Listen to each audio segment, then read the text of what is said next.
आज की कहानी डिजिटल दुनिया की एक डरावनी हकीकत है। ये एक ऐसी कहानी है जो हम सबके सबसे गहरे ऑनलाइन डर से निकल कर आई है। तो चलिए देखते हैं क्या हुआ था उस रात। कहानी को शुरू करने से पहले जरा इस वक्त पर गौर कीजिए। रात के 2:12।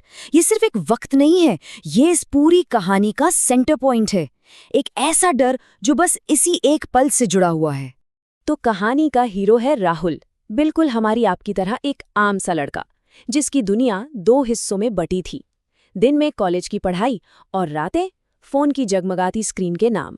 सब कुछ एकदम नॉर्मल था।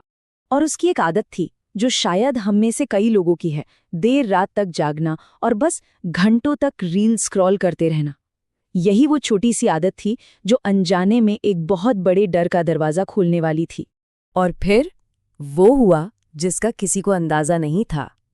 ठीक उसी वक्त पर, रात के 2:12 पर राहुल का फोन बज उठता है। और यकीन मानिए, ये कोई आम कॉल नहीं थी।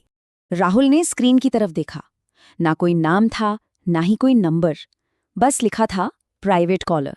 ये पहला इशारा था कि कुछ बहुत ही ज्यादा गलत होने वाला है। राहुल ने वही किया जो शायद हम सब करते, सोचा कोई मजाक कर रहा होगा और कॉल काट दी। बस यही वो आखिरी पल था जब उसका दिमाग लॉजिकली सोच पा रहा था। इसके बाद सिर्फ डर का राज था। लेकिन कॉल कटते ही कहानी में एक भयानक मोड़ आता है। फोन अपने आप स्पीकर मोड पर ऑन हो जाता है और एक ठंडी, बेजान सी हंसी पूरे कमरे में गूंजने लगती है। ऐसी हंसी जो किसी इंसान की तो बिल्कुल नहीं लग रही थी।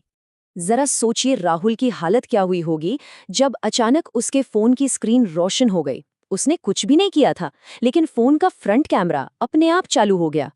पहले तो स्क्रीन पर वही दिखा जिसकी उम्मीद थी, राहुल, जो अपने बिस्तर पर बैठा हुआ था।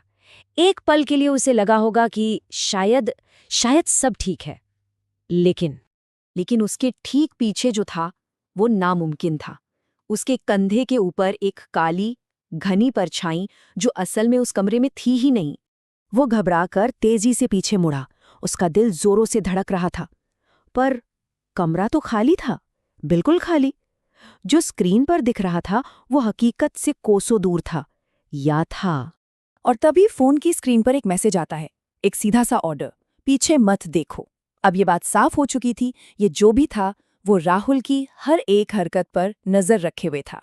डर और गहराता जा रहा था। अब वो चीज सिर्फ फोन के अंदर नहीं थी, वो असली दुनिया में दखल दे रही थी। कमरे की लाइट अचानक बंद हो गई और राहुल घने अंधेरे में अकेला रह गया। इसके बाद जो मैसेज आया वो और भी ज्यादा डरावना था। इसमें एक अपनापन था, एक धमकी थी। ये कोई रैंडम अटैक नहीं था। इससे पता चलता है कि उस पर काफी वक्त से नजर रखी जा रही थी। फोन की स्क्रीन पर जो हो रहा था उससे तो रोंगटे खड़े हो जाएं। कैमरा धीरे धीरे, बहुत धीरे धीरे राहुल के चेहरे की तरफ जूम हो रहा था और वो काली परछाई भी उसके साथ साथ और करीब आती जा रही थी। अब राहुल का डर बर्दाश्त के बाहर हो गया था। वो जोर से चीखा और उस डरावनी तस्वीर से छुटकारा पाने के लिए उसने फोन को जमीन पर फेंक दिया। फोन जमीन पे था, शायद स्क्रीन भी टूट गई थी। लेकिन वो हंसी, वो बंद नहीं हुई, बल्कि अब वो फोन से आ ही नहीं रही थी, वो कमरे के कोनों से गूंज रही थी। खतरा अब डिजिटल नहीं रहा, वो फिजिकल हो चुका था। राहुल अपनी जान बचाने के लिए भागा। उसने दरवाजा खोलने की पूरी कोशिश की, लेकिन वो बाहर से बंद था। अब उसे समझ आ गया था कि वो बुरी तरह फंस चुका है। और फिर कुछ ऐसा हुआ जिसने उसकी रूह कंपा दी। किसी ने ठीक उसके कान के पास फुसफुसाया, एक ऐसी आवाज जो सिर्फ वही सुन सकता था, मोबाइल साइलेंट पर कर ले, अब मेरी बारी है। इसके बाद सब शांत हो गया। सुबह तक एक अजीब, डरावना सन्नाटा पसरा रहा, एक ऐसी शांति जो दिल में बेचैनी पैदा कर रही थी।